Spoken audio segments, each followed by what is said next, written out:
ईश्वर भक्ति में निरंतर तल्लीन रहने वाले सभी भक्तगणों को मेरा कोटि कोटि प्रणाम। स्पिरिचुअल एंड इनर पीस में आप सभी का स्वागत है।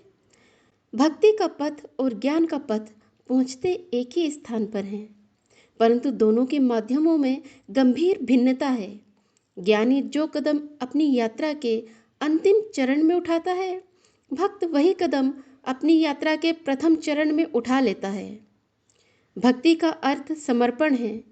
भक्ति का अर्थ स्वयं को परमात्मा के हाथों में बेशर्त सौंप देने से है। ज्ञानी भी अंत में इसी निष्कर्ष को उपलब्ध होता है कि कितना भी आगे बढ़ जाऊं, पर तब भी मेरे आगे अनेकों पायदान पहले से खड़े हैं।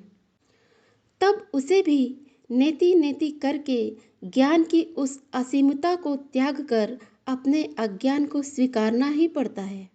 इसके लिए एक बड़ी ही सुंदर कथा आती है कि एक ज्ञानी व्यक्ति एक भक्त से मिलने गया और उससे बोला कि मैंने सारे ग्रंथ पढ़ लिए, सारे शास्त्र मुझे कंठस्थ हैं, फिर भी परमात्मा का अनुभव अब तक क्यों नहीं कर पाया।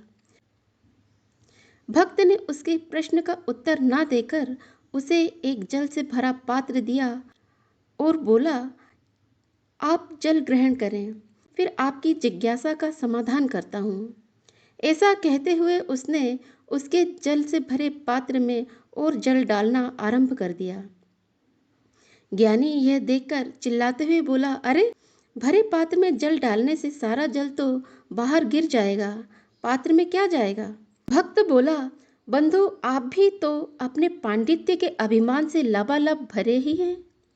स्वयं को खाली करो और अंदर परमात्मा के लिए स्थान बनाओ, तभी तो परमात्मा का अनुभव मिल सकेगा।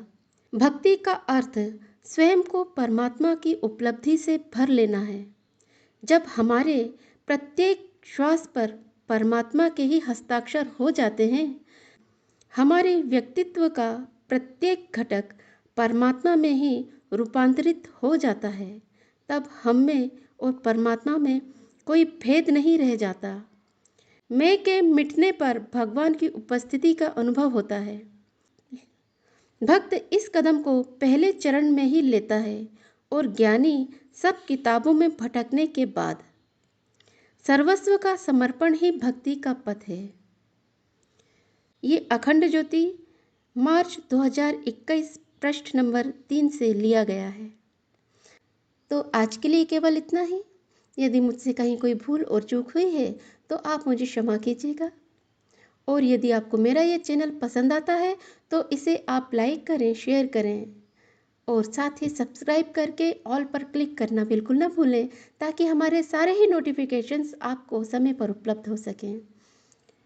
तो जाने से पूर्व हम एक बार पुनः ये कहेंगे कि हमारा जो भी इष्ट देव है, हम उनके भक्ति में लीन होकर हम अपने आप को संपूर्ण रूप से समर्पित कर दें और उनका अंश बन जाएं। और हम जाने से पूर्व प्रेम से, भक्ति से भरकर पूरे समर्पण के साथ ये कहते हैं, हरे कृष्ण कृष्ण कृष्ण हरे हरे, हरे राम राम राम हरे हरे। जय श्री कृष्ण, जय श्री राधे। नमस्कार।